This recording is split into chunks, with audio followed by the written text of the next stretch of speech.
Good morning. તો 9.3માં એક તમારો 19 સમ ડાઉટ હતો. તો 19 સમમાં શું છે તો કે એક બલૂનમાં તમે પ્રેશરથી એર મોકલો છો, બરાબર? તો એનું જે વોલ્યુમ છે એનું ઇન્ક્રીઝિંગ રેટ એ કોન્સ્ટન્ટ રેટથી, એટલે કે is constant. Volume of sphere, તો એનું ફોર્મ્યુલા શું તો કે 4/3 πr². તો dv/dt એટલે 4πr², 3r² into dr/dt with respect to time છે. તો dv/dt એટલે 4πr² into dr/dt equal to k. તો r², 4πr² dr equal to k dt, variable separable form. બે સાઈડ ઇન્ટિગ્રેશન લઈએ તો r²નું integration r³/3 kt plus log c અથવા c. ઇનિશિયલમાં રેડિયસ કેટલી છે તો કે 3 યુનિટ. ઇનિશિયલ સ્ટેજમાં, બરાબર, વાંચી જુઓ ફરી એકવાર ક્વેશ્ચન. ઇનિશિયલમાં રેડિયસ કેટલી છે તો કે 3. તો r ઇક્વલ ટુ 3 અને t ઇક્વલ ટુ 0. ઇનિશિયલી એટલે t ઇક્વલ ટુ 0 ટાઈમ. તો c ની value 36 π.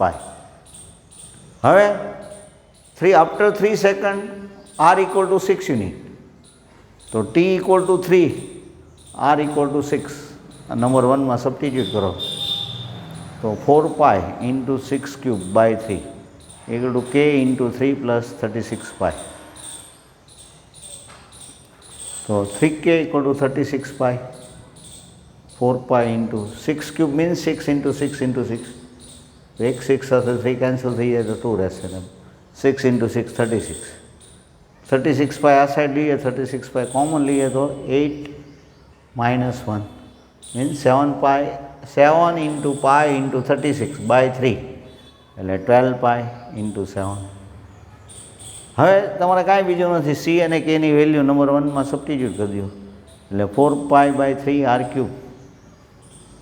Equal to k means 12 π into 7 into t plus c 36 π.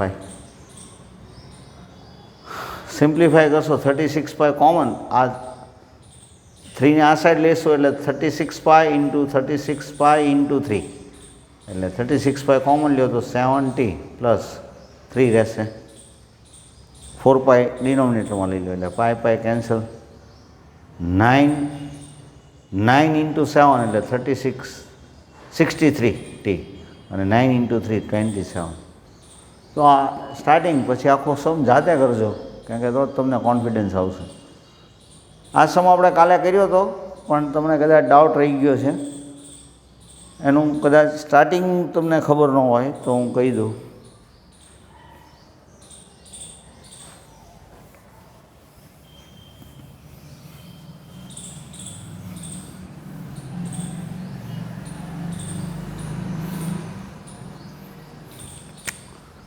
Suppose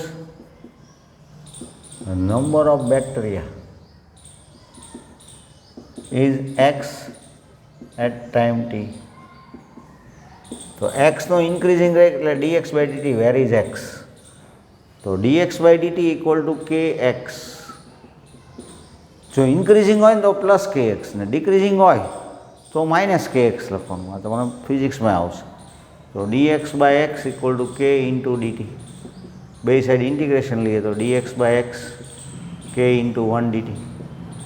તો log x equal two kt plus log c. log એકવાર આવતો હોય ત્યારે c ને બદલે log c લ્યો તો થોડું ઇઝી પડે. log x/c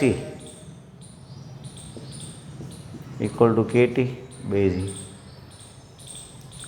એટલે x/c x/c equal to e raised to kt.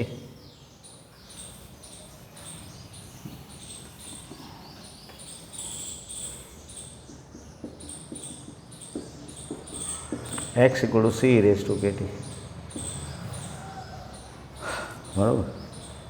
હવે તમારે t equal to 0 ટાઈમે suppose x equal to x0, જ્યારે ખબર ન હોય તો x0, આમાં તો 1 લાખ આપ્યા છે, x0 = 1 લાખ લઈ લ્યો તો કાંઈ વાંધો નહીં, અને આમ નામ રહેવા દો તો વાંધો નહીં. તો x0 equal to C E raise two 0, એનો meaning C equal to x0 એવું આવી ગયું. બરાબર. હવે 2 અવર્સમાં, બરાબર, 2 અવર્સમાં કેટલા ઇન્ક્રીઝિંગ થાય છે?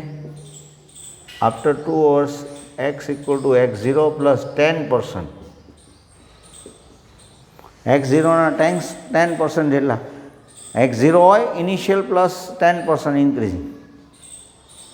તો 1/x0 કોમન લ્યો તો 1 પ્લસ 1/10 એટલે x equal to x0 into 10 plus 1 એટલે 11/10. બરાબર. હવે આપણે x એટલે ફોર્મ્યુલા શું છે? તો કે x equal to C raise to KT. તો 2 અવર્સ એક્સની જગ્યાએ ટી ઇક્વલ ટુ તમે 2 અવર્સ લ્યો, T equal to 2, X equal to x0, x0 into 11/10 equal to C, C એટલે x0 E raise to K into 2. તો 11/10 equal to e raise to 2k. તો બે સાઈડ log લ્યો તો log 11/10 equal to 2k into log e base e. એટલે K equal to શું કહેવું હોય તો 1/2 લોગ 11/10 એમ કહીએ કાંઈ. હવે એનો ક્વેશ્ચન શું છે એ રીડ કરો એકવાર. તો એ એમ કહે છે કે ડબલ એટલે 1 લાખ ને 2 લાખ કેટલા? એટલે સ્ટાર્ટિંગ 1 લાખ હોય, x0 1 લાખ છે, તો એમાંથી 2 લાખ. એટલે what time x equal to double એટલે મીન્સ 2x0. તો x equal to x0 E raise to KT formula છે. એક્સની જગ્યાએ 2x0, x0 E raise to KT. બરાબર. તો બે સાઈડથી x0 કટ થઈ જાય. લોગ લઈ લઈએ તો log 2 base e equal to log e raise to KT, એટલે KT into log e. log e is 1, so KT equal to log 2 base e. So T equal to 1/k. કેની value મૂકી દઈએ. કેની value શું છે? તો કે 1/10 log 10/, અથવા 2k ઇક્વલ ટુ, તો k ઇક્વલ ટુ 1/2 log 11/10. તો ટી ઇક્વલ ટુ વોટ? તો કે 2 ઇન્ટુ log 2 બેઝ ઈ અપોન log 11/10 બેઝ ઈ. એટલા અવર્સમાં ડબલ થઈ જશે. બરાબર. તો 9.4 આખી તમે કરી નાખો. બરાબર. Okay, best of luck.